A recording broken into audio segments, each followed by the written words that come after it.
I'm in the middle of Old Pejeta Conservancy. I'm surrounded by waterbucks, Thompson's gazelles, Grant's gazelles, zebras, white rhinos, and black rhinos on the horizon. A big herd of Ankole cattle right here mixed in with the wildlife. If you're looking for conservation models that work, Old Pejeta has to be near the top of the list. The Conservancy now is about 110,000 acres. If you can make the presence of wildlife something that people value, then the chances are that they will act to preserve the continued existence of that.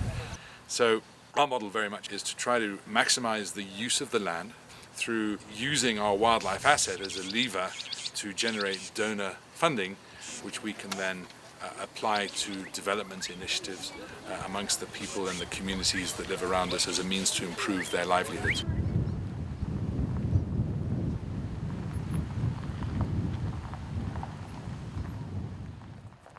Kenya's conservation is funded primarily by tourism.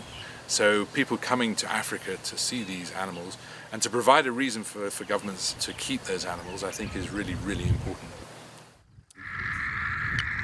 Each lion has its own unique frequency. So the lion with the collar, her name is Shior. She's actually the leader of this pride. This pride consists of 8 females and 3 males, which will go out, look for the area where they're going to hunt, and then the others follow. So this is the best time now for them to start hunting. Old Pejeta Conservancy is home to the largest population of white and black rhinos in Africa. The rhinos are protected by an anti-poaching unit with 32 armed rangers and 8 amazing dogs. Welcome, I'm Daniel Moneki. I'm the head of anti-poaching unit. I want to welcome you to Old Pejeta, especially here at the anti-poaching unit headquarters. We work hand in hand with local Kenya authority. And I have a total of 4 dog handlers. When we have a stage footprint within the conservancy, we introduce bloodhounds for tracking.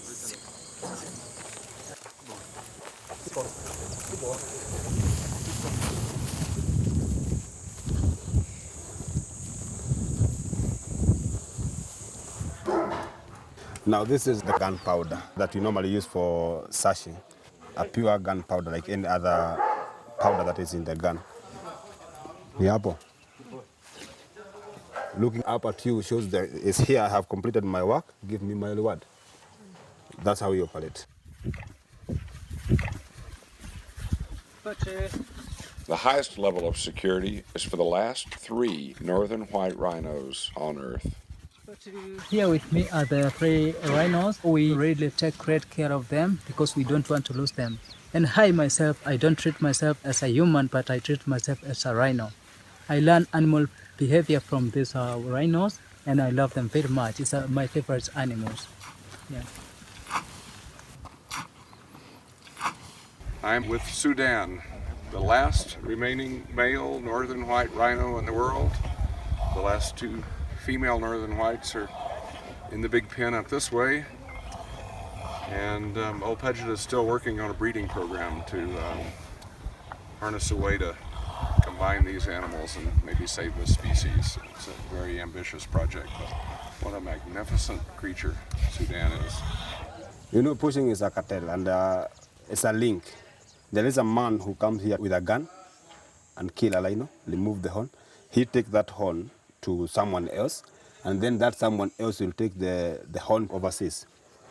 The front horn can go up to 7 kgs, and the rear horn can go to 5 kgs. And 1 kg is going at around 2 million Kenya shillings. So you'll have about 12 kgs times 2 million. You see a lot of money. That's why we have this problem of poaching keep on persisting. This is the rhino cemetery. These are the graves of all the rhinos that have been poached in the Conservancy since 2004. Way too many. It goes to show that no matter how much security they provide in the Conservancy, the key is still to stop the global trade. You've got to stop all the trade in horns and ivory. It's the only way. Here's the proof. Worth more alive. If you were to ask me what the most effective thing is we can do to prevent poaching, I would say to you that gathering intelligence and having a good relationship with the people around us is probably the most important thing we can do. As part of our elephant monitoring program at the Conservancy, we are very keen to ensure that the communities around us are living in harmony with the elephants and other wildlife. So we want to ensure that elephants that become habitual fence breakers are intervened, because once they go out the fence, then the chances of them getting into conflict with the communities are very high. In extreme cases, we would then get into contact with the Kenya Wildlife Service to move them to areas that are big enough and have a lesser density of people around them. Today we have a team that's going out to capture and translocate some specific elephants. There he is. To also monitor the elephants where they are going to be released, we'll fit a transmitter into the tusks.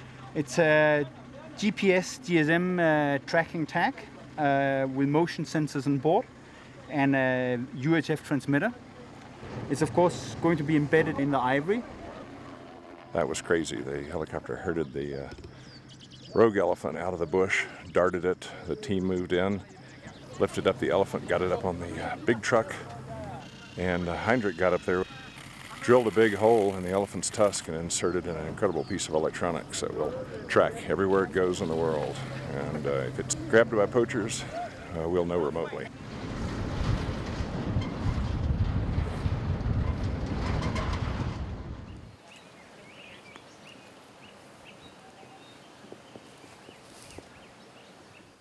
In this enclosure, we have 24 chimpanzees, Poco being the oldest guy. And Poco has actually a tragic story because he was kept in a very small cage for 9 years. You can see the size of the cage. It is too small to lie down. He could sit down or stand up. And the cage was suspended by the roof of a petrol station so that people coming to fuel the vehicles could come and see a chimp up on the top. Yeah. And when he came here, he could not walk on his four like normal chimp. He could not stand up and walk upright, because you can imagine sitting in this cage for all those years. Chimpanzees are not part of Kenyan wildlife, and they eat what we eat. And there's no enough food in the forest to forage for themselves.